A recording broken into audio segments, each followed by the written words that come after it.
Hello everyone, welcome back to my channel মিষ্টি Ankita lifestyle. তোমরা কেমন আছো? আশা করি তোমরা ভালো আছো। আমিও খুব ভালো আছি।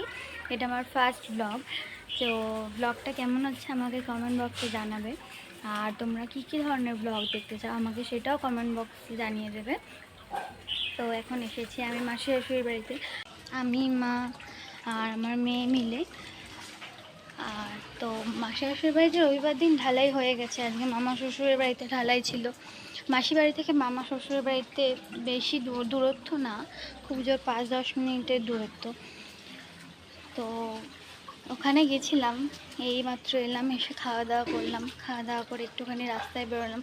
এদিকে খুবই বৃষ্টি হচ্ছে, তোমরা দেখে বুঝতে পারছো এখানে, আমি জানি না, রাস্তাঘাট দেখেও বোঝা যাচ্ছে। এই ফুল গাছটা আমাদের মাসি বাড়িতে হয়েছে। এই ফুলটার নাম কি তোমরা জানিও আমাকে, আমার ঠিক মনে পড়ছে না। ফুলগুলো খুব সুন্দর লাগে দেখতে। আমি তো খেয়ে উঠে বাইরে বেরিয়েছিলাম, আমি ঘরে এসে দেখি ও কান্নাকাটি করছে, ওই জন্য আমি ওকে ঘুম পাড়িয়ে দিয়েছি। আর ওর মুখটা আমি বারবার ঢেকেছিলাম, কারণ ঘুমন্ত অবস্থা কাউকে দেখাতে নেই। তো চলো ভিডিওটা এখানেই শেষ করছি। ভালো লাগলে লাইক, কমেন্ট, শেয়ার করে দেবে আর পেজটাকে সাবস্ক্রাইব করে দেবে।